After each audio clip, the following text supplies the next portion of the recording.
next Thursday.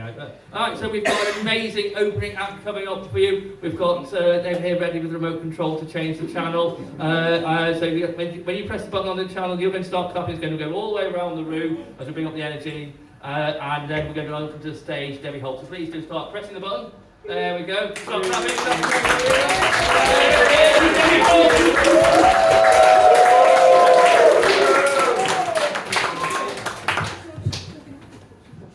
Hello, good evening everyone. Hello. Wow, this is lovely, isn't it? It's really nice. I'm glad I made the effort. Yeah, I did my hair, did my face, I've got a nice dress on, matching underwear. Yeah, don't look afraid, it's alright. I know I've more chance of a medical emergency than pulling. Yeah, I'm from up north. A little village outside Manchester, it's called Rochdale. Know you've heard of it? Yeah. Yeah. For them that don't know, it's famous for Gracie Fields, Lisa Stansfield, grooming gangs. And I had an idyllic childhood, yeah. Smoking, drinking, underage sex. Yeah, I was dragged up proper. And it would have been perfect, but my mum were barking mad. She were absolutely crackers, totally obsessed with the weight. And she were a yo-yo dieter. And I'll give you an example. 1980, she were North West Slimmer a year. 1981, she were at Face of Greg's. And we just used to laugh at her. But it stopped being funny when she got obsessed with me. Yeah, she had me at Weight Watchers when I was 11. I don't even think that's legal. But if I lost weight, we stopped at Chippy on way home. Well, that's just reminded me I've not eaten today. No, lots of comedians do that. They don't eat before the gig. Because like the hunger makes everything heightened, it makes them more focused, it makes the laughs more euphoric. Yeah, I don't do it for any of them reasons. No, I don't eat before a gig because I've got IBS and I don't want to shit myself on stage. Yeah. And you'd think, wouldn't you, with all these skip meals, I'd be losing weight. I'm not. No. And I've done all the diets. Weight Watchers, Slimming World, Atkins. You know what the best one were? The cabbage soup diet. Were amazing. Instant weight loss. And it had an added bonus. It was also an effective form of contraception. Yeah, because if you ate cabbage soup for a week, no fucker would come near you. But yeah, my mum had a lot to answer for. She did give me a complex. She did. I wouldn't swim, I wouldn't wear a bathing suit. And it went on for years, and I thought, for God's sake, get a grip. And I went swimming. Oh, they were amazing, life-changing, exhilarating. And you know what the best bit were? My tits floated. Absolutely magnificent, honestly. But I know you're looking at me and thinking, what's this old bird up to? Well, as we get grey, we start to get invisible. And I don't want to fade away. I want to go out screaming and shouting. So I set myself challenges. I wrote a book. Yay! I've been on the chase. I didn't win, but it's lovely. I have played live at Glastonbury. Oh, thank you. I strummed my ukulele in the car park and I'm having that. But my biggest challenge is, I too have been married 36 years. Oh gosh. Met and married within a year. Yeah. I mean, he's a bit older than me. And I thought, oh, at last I've got myself a sugar daddy. Then it just turned out he was an old diabetic. Yeah. But he proposed to me at Bobby Ball's nightclub in Rochdale. Got down on one knee on the dance floor. Now, do you know what? Even after all these years, I can't be 100% sure that he weren't just tying his shoelace. But I took it as a proposal and I booked the wedding by Monday. Yeah. But he's, I mean, when we got married until death do us part. Yeah, I just didn't think it'd take this long. But I knew we'd stay together. I knew we'd never separate. Because neither of us wanted custody of kids. It's true, isn't it? It's true. You stay together for the sake of kids. So,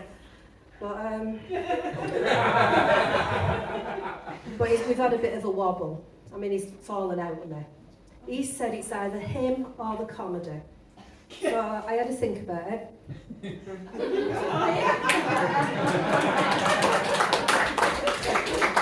you know what, I've had him a long time, I have, and I'm too old to train another one.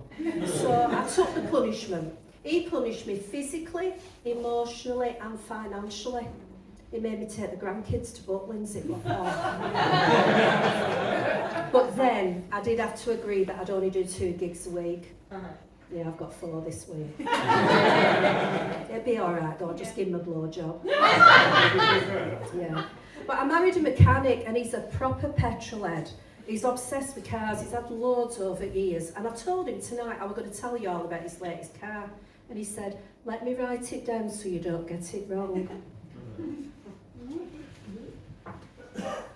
It's an El Camino 1978 limited edition Black Knight, 302 small block Chevy, 500 brake horse, 4 miles to the gallon, roller rockers, high lift cam, big valve heads, B&M auto on the floor shift, 4 barrel carb.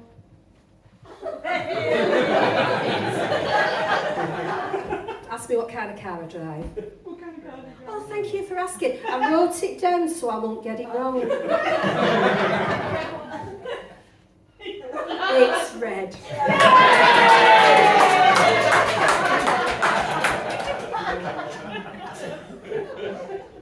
But he's changed over years, you know. When I met him, he had a narrow waist and a broad mind.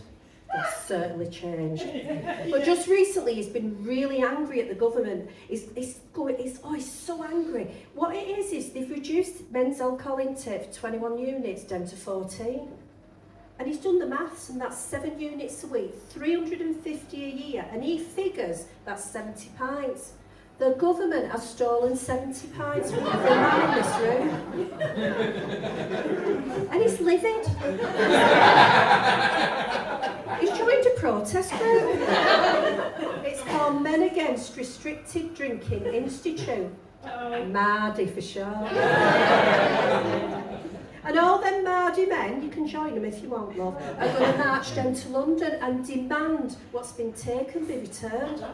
And do you know what? I'm kind of proud of him. You know, I'm proud that he's recognised a social injustice. I'm proud that he's seen a wrong that he wants to put right. But then I found out the real reason. You know what ticked him off? Not put him over edge. He was saving them 70 pints for a stag do in Benidorm.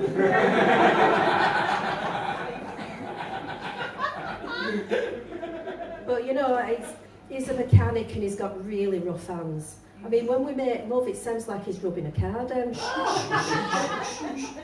I know you think to yourself, how the hell can you have sex with the same person for 36 years? I fantasise. I just visualise someone else's face. You know, like a movie star or a rock star or Joe next door. We all do it, don't we? We all do it, love, don't we? Yes, we all do it. But I don't need to do it anymore, you know? Because since he retired, his hands are that soft that it feels like somebody else is touching me. But yeah. But it's always something, isn't there, as we get older? There's always something. I went to the doctors with tonsillitis, and as she's looking down my throat, she said, I think you could do with a colonoscopy. I thought, how far down can she see? So I went to the hospital, we're doing the consent form, he's telling me all the ways I can die, all the things that can go wrong. Then he said, you may experience sexual arousal. So I'm at the hospital, I'm in the position. Let me just judge the room here. Can you give me a cheer if you've had a colonoscopy, please? Yay. Oh, thank you. Thank you. Yeah, for all of you that didn't cheer, there you go, that's something to look forward to. So I'm there anyway, he's got camera up on me, he's having a right good look. Then he leans over and he says to me, are you all right? And I said, yeah, I'm fine. Then I said, I'm not sexually aroused yet. He said, don't worry about it, dear, I am. But I've got 2 girls, and when they were teenagers, they were feral. They were absolutely wild. They made me ill. They made me ill. All that smoking, drinking, all night partying, and that was just me to get through their teenage years. They were awful, they were. And on my way in here tonight, I popped in to see my daughter, and obviously she's older now, and she was screaming and shouting at her oldest to clean her bedroom. So the granddaughter goes rushing upstairs, and then she's back down in 5 minutes. I I thought, she's not done that room. So I go up and I look, shoved it all under bed, hasn't she? It's all under bed. I thought her mother will go mental. So I start pulling it out. There's an empty bottle of vodka. She's only 13. Empty bottle of vodka, I can't believe she's drinking. More and more stuff comes out. A packet of cigarettes. Who even smokes? Packet of cigarettes, I can't believe she's smoking. Then right at the back, there's a packet of condoms. I thought, oh my God, I can't believe it. She's got a penis.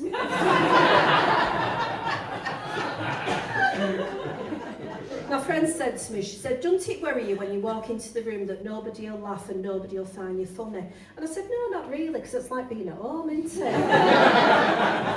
I do this because it makes me feel alive. It makes me feel relevant and it makes me feel me. Thank you. My husband has issue with that statement. I think he's jealous. I said, go and find something that makes you feel that way. He says, I think I'll be a Morris dancer. I said, crack on with that then, love. So he goes down to Village Hall and all the Morris men are there and they're sat behind a table and he said it was like an interview panel. And they're asking him questions, you know, like, do you drink real ale? Are you free bank holiday Monday? Do you own an anorak? You know? They let him try the bells on, he did some stamping around. They even let him have the handkerchief. They said he had amazing wrist action. Then the main man says, just one final question. He said, are you circumcised? My husband says, actually, yes, I am. And the man shuts the book. He says, your application's not successful. My husband says, but why? I answered the questions, I tried the bells, you even said I had good wrist action. He said, you don't meet the criteria. Apparently, to be a Morris dancer, you've got to be a complete prick.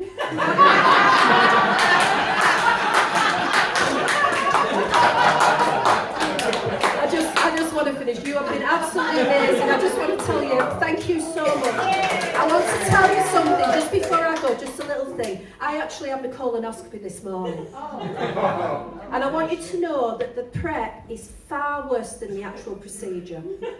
And on the plus side, this is the first time I've done stand-up and not been full of shit.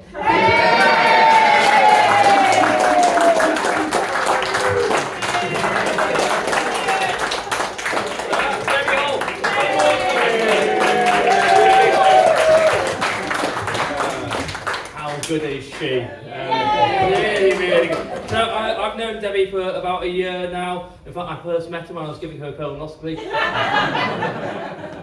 So guys, we've got a fantastic another act coming up for you now.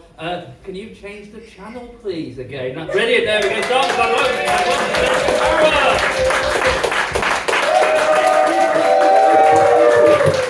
Hello, how we doing?